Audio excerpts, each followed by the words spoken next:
to Week and Geek, your new comics preview for June 6th. I'm Mike Ortiz. And I'm the Chris Brown. What do you got? Well, I'm going to kick it off here with Earth 2 #2 by DC Comics. I really liked that first issue. Mm-hmm. I thought it was pretty cool. I like James Robinson. I didn't love his Justice League run that he did right before the end, but I did like that first issue. And while the book already, I think, is pretty solid, and I'm really looking forward to seeing what James Robinson does in a playground where he's allowed to do whatever he wants with these Golden Age characters he loves so much. There's also all the hullabaloo, and I'm sure it's in your USA Today this week. They're outing Alan Scott. Yep. So Alan Scott is going to be announced as gay in this one. Oh, he's talking to some dude and he's got a ring. There we go. Coincidence. Okay.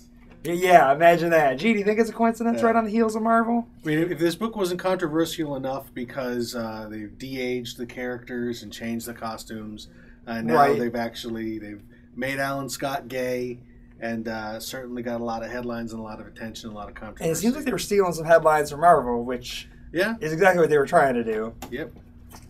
Then we're going to jump over to Marvel here. Then we got Avengers vs. X-Men round 5. Looks like the Phoenix Force is attacking Captain America here, shooting through him.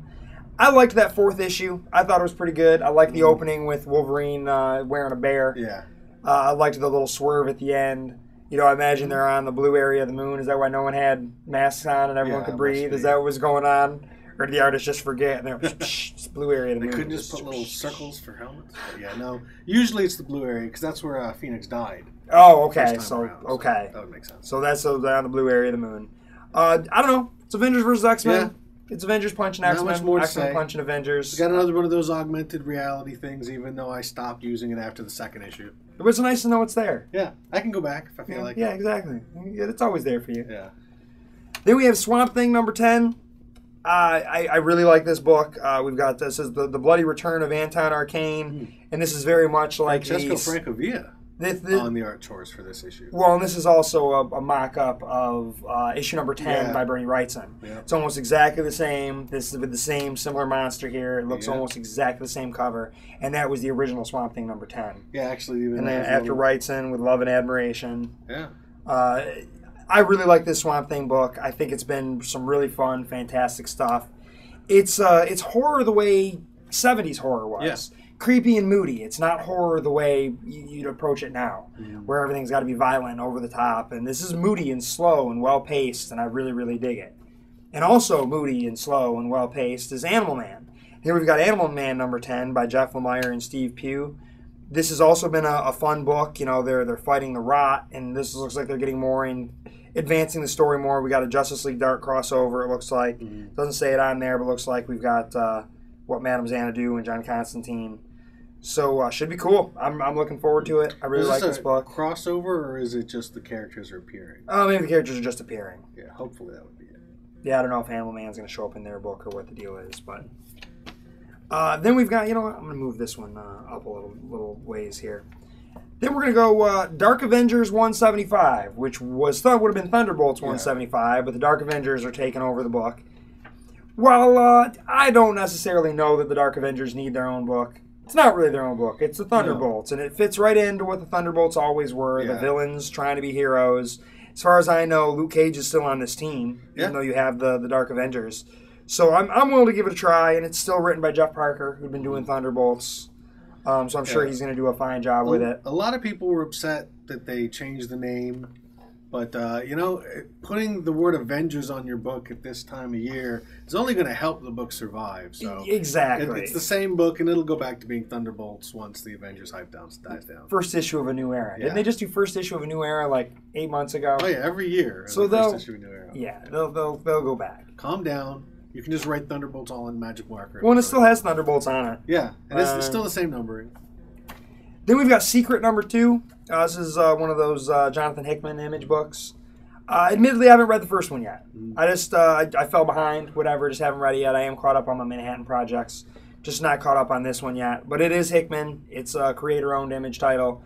I'm sure it's going to be good. When he gets to play in his own world and do whatever he wants, he usually has quite a bit of fun. Heck, even when he's playing with someone else, especially the Fantastic Four, having some fun. Then I've got Thief of Thieves, number 5, by Robert Kirkman, Nick Spencer. Kirkman's really just, helped tell the story. Nick Spencer's doing all the heavy lifting on this. And it's been a good book, and I think it's gonna make an interesting TV show when AMC gets that going. I think it fits very well for TV. It's got like a nice crime, edgy sort of thing going on. I dig it. I think it's a good book. Yeah. I've been enjoying it all the way. The art's solid. The writing's good. Looking forward to see how that plays out on TV. Walking Dead Thief of Thieves block. Yeah, and I'm sure that's probably what they plan on doing. Then we have Dial H, number 2. I really liked the first issue. Me too. I thought it was a lot of fun. I like the idea of having rather than a dial, it's a phone booth. Mm-hmm. It's an old broken down phone booth, and the guy just accidentally only dials 4 numbers. He didn't know what he was dialing, and then he realized it was Hero. And then he goes back trying to figure it out. Makes a little bit more sense than the dial where the only letters were Hero. Yeah. And you're plugging away at it. I'm curious to see how they're going to do it. If it's just the same guy with characters for now, and it looks like it is him, or are they going to do it like story arcs, with the previous one? Is it going to be different people finding that device? How are they going to run this thing? I don't know, but I'm willing to find out, and I'm going to stick around for that. Really looking forward to it. Then we've got Harbinger number 1 by the newly revamped Valiant. It's written by Joshua Dysart. Looks like art by Carrie Evans. Is that what it said? Can't really find the creator page here. Carrie Evans is the other name on the thing. Art is Arturo Lozzi and Manuel Garcia, or is that a preview for something else? Yes, Can we find where this is? Artist is Carrie Evans. Color art is Ian Hannon. So, and then they got the Bloodshot preview coming up. I really liked, the first thing they put out. We'll get to that soon enough. But I liked Harbinger when Valiant was coming out, Pete Stanchek and the crew. So I'm curious to see how they're going to revamp this. What are they going to do? Are they going to have, it's called Harbinger, so is there going to be a Harbinger Foundation? Are we going to get a Toyo Harada? And that was great having the, almost like having an Xavier and a Magneto, and I enjoyed that. So I'm wondering how they're going to play this one out. Looks like obviously he can read people's minds. He's got a lot of that going on. But that's just the first issue of the newly revamped Harbinger, and I'm really looking forward to it. Ooh. What do you got? I'm going to start off with some Superman here. We've got Action Comics number 10. Grant Morrison continues to write with Rags Morales back on the artwork. Good. I believe this was kind of called, I think this is the death of, not the death, but someone's hunting Clark Kent. Okay. Clark Kent's got a... He looks young. He looks younger in this than... Yeah, I mean, it's weird because on one hand I'm looking, and you see him both in his T-shirt costume and then elsewhere in his Kryptonian, no pants, V-neck costume. But this does seem to still be happening in the past, which is good. Getting a little bit more about young Superman. Yep. On a similar topic, we've got Smallville Season 11, number 2. This is, again, Superman Year 1, basically, but it's a different Superman, again, with no red pants. I picked up the first issue on a lark because I like Smallville, the TV show, a lot. And I kind of miss it, even though, you only miss the good stuff and you forget about the bad stuff. And I actually did not expect to like it and didn't expect to pick up a second issue. But, it actually captured the voices of the characters pretty well. Did it? Okay. So I was actually kind of impressed. The pacing was a little Is Green Arrow still in it? Green Arrow is in it, but he leaves. He's officially moving to Star City in the first issue. But they do a good job of capturing the voices of the characters. Clark and Lois and Lex are all there. And, cool. And you can kind of see this. Really, it's just an alternate take on Superman. It's you get another Superman universe. And since I like Smallville so much, I figured I'd keep this as long as it's keeping my interest. Next up, Red Lanterns. Actually, I'm finally caught up with this. It looks like Red Lanterns are kind of colliding with Stormwatch. I know one of the Red Lanterns was in an issue of Stormwatch recently, but now it looks like Atrocitus is going there. Is that book still holding strong? This one? Yeah, the Red Lanterns. I like it. Do you? I like it. I mean, they've revamped the characters. They all have minds now. They can speak now. Okay. There's a human who is among their ranks now. So it's been pretty solid, and it ties in very, very well with all of the Green Lantern books. They really are creating kind of a nice, solid universe. I really enjoyed the Green Lantern or the Red Lanterns on the animated series, and they've been delivering here. Hopefully, I will understand enough of what's going on since I dropped Stormwatch fairly early. I did too. Usually they do a good job of catching you up. You got Atrocitus versus the Martian Manhunter versus Apollo, which is pretty big stuff. Next up, creator-owned Heroes #1. This has got 2 stories. One, Trigger Girl 6 by Jimmy Palmiotti, Justin Gray, and Phil Noto. An American Muscle by Steve Niles and Kevin Mellon. These are all good stuff. It's an Image #1. It's creator-owned, obviously. So I figured I'd give it a shot. I like Jimmy Palmiotti and Justin Gray quite a bit. Phil Noto's a great artist. I'm not as familiar with Steve Niles, at least as far as anything outside of horror. Right. But, this seems to be a little bit more superhero-ish, and it looks like there's some articles. He was real big on the creator-owned thing when that was coming, and it almost looks like he's trying to do what Mark Miller did with Clint magazine. Oh, yeah. But mixing it with some other things. It reminds me a lot of what Terrell Culbert is doing locally with his Breathe Again magazine. Because the back end is interviews with creators and cosplay and cosplay models. And it's all models that they must have found. I don't recognize any of those girls. I mean, maybe you found them online or whatever. But it's got, 2 stories, kind of doing an anthology thing, kind of the way Clint's doing it. Kind of trying to do a magazine and bring it back, make all this comic stuff worth it, so it doesn't seem like it's sort of becoming an extinct animal. Comics culture in general, but I'll give it a shot. I like Kevin Mellon as an artist. Figure it's worth, as with many Image #1s, especially those with established creators, are usually worth a good look. Yes. Next up, Uncanny X-Men #13. This is continuing Avengers vs. X-Men. When last we left the X-Men, they had realized that the Phoenix Force is heading to the moon, and that sort of picks up in Avengers vs. X-Men. And it looks like here they're going to be continuing to tell sort of what happens outside of that, what's happening to some of the people who aren't on the moon. And on the front cover, we've got Cyclops, what looks like in the claw of a phoenix. Now, the covers don't mean anything. They're all kind of symbolic. But everybody seems to be in the claw of a phoenix these days. Kieran Gillen's been doing a great job on this book, so I will pick it up, especially because it's tying to AVX. Next up, Ultimate Spider-Man #11. This is holding strong, good, solid book. This has got Miles versus the Scorpion.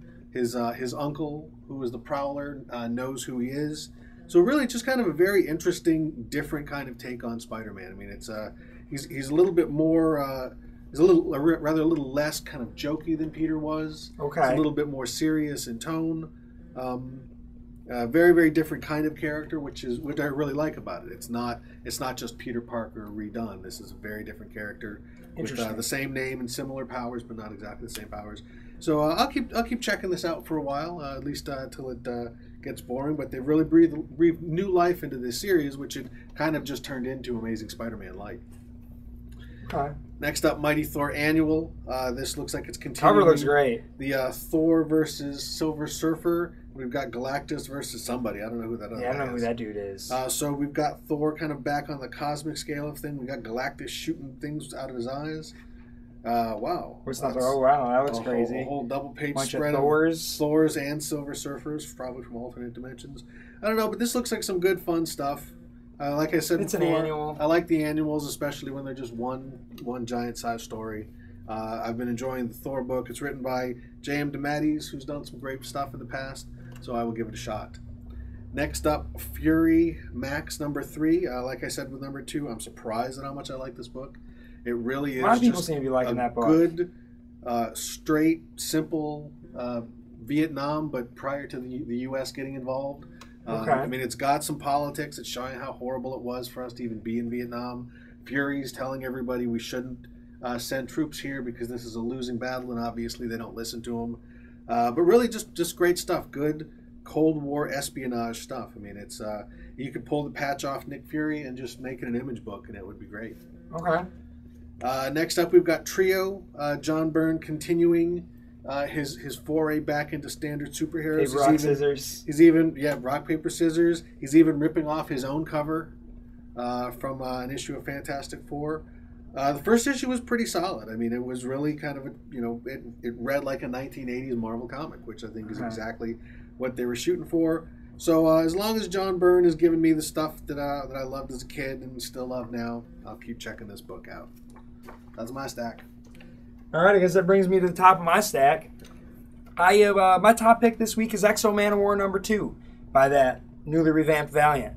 I really liked the first issue of this. I thought it was really, really fun. It was, as I said, this sort of decompressed storytelling where you've got the barbarian basically hitches a ride on a spaceship he doesn't know what's going on, and we get a little glimpse of that exo armor, and he's going to have to get it eventually. So it looks like there's going to be an uprising here on the spaceship, and let's see where it takes us. Where these guys break free from the spider aliens, and if the I don't want to spoil my fun by looking ahead, but if it holds true to the original origin when he comes back down to Earth, thousands of years should have gone by, and he should be in modern times, and we'll see where that goes. What's interesting with this revamped Valiant? I mean, the first time Valiant came around, they launched with a lot of classic artists, Bob Layton, Don Pearl, and things like that, sort of running contrary to the image style that was pretty big. And looking, through this. And looking through Harbinger earlier, it looks like this Valiant is committed to that too.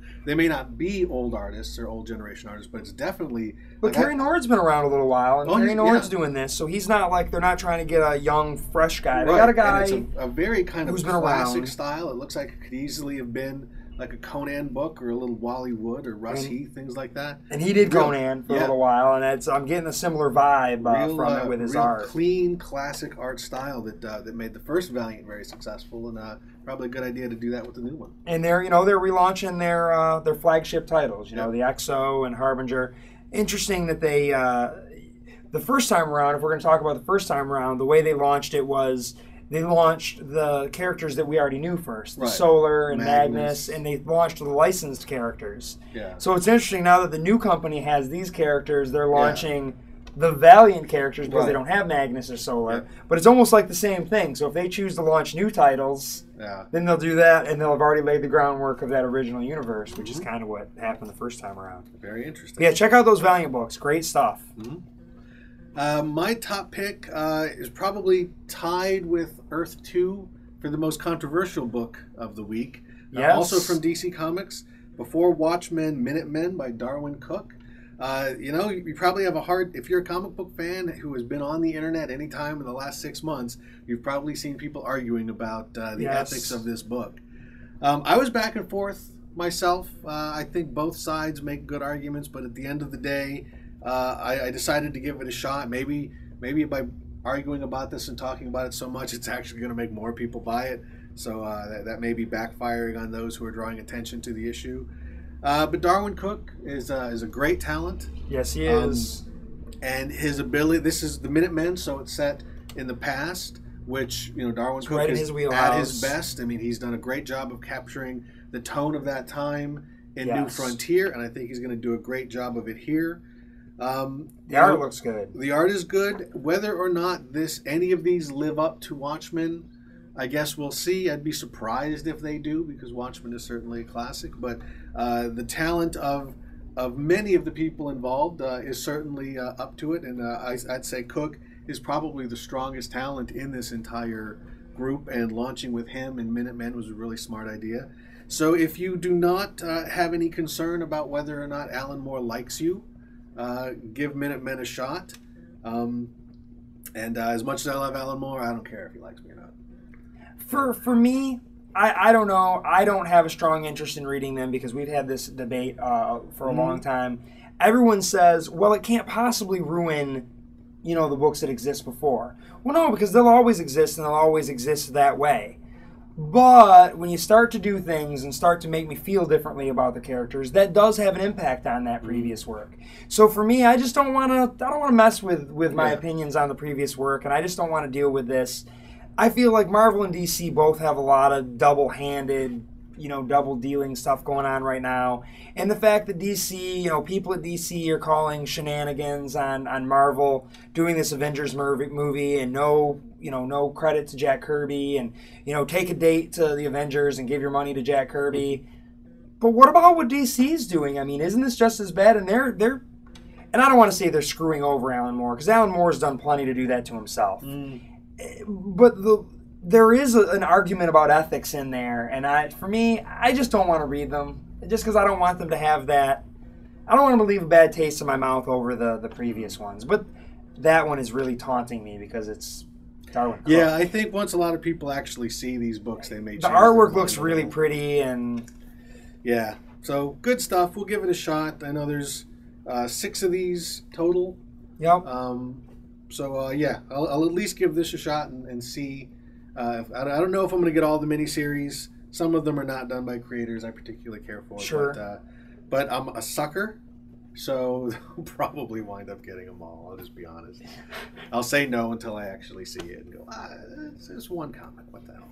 You're right. Like, add it to the stack. So, a big week, a controversial week. Indeed. And also, what I would like to mention is we've also got Walking Dead Volume 16 is in this week. And I know for a lot of people, we have been trying to get caught up and whatnot, and that brings you right up to 96. 98 came out last week, so you could probably get your 16, get your 97 and 98, and that'll get you headed, right into that 100, which is right around the corner coming up next month. We've also got the Walking Dead novel. Yep, The Rise of the Governor, that came out in paperback this week. Looks like there's a little preview to the next novel in there. And, probably the timeliest thing of all, the novelization of Civil War. Yes. Yes, oh, absolutely. And the Amazing Spider-Man novels, or the movie. Yeah, the movie adaptation. So if you want to blow the plot of the movie a month beforehand, you can pick that up. Yeah, right. Well, as if you don't already know what's going to happen to Spider-Man. Let me tell you, he starts off without powers, then he gets powers, and he fights the lizard. Spoiler alert. With that is your Week in Geek.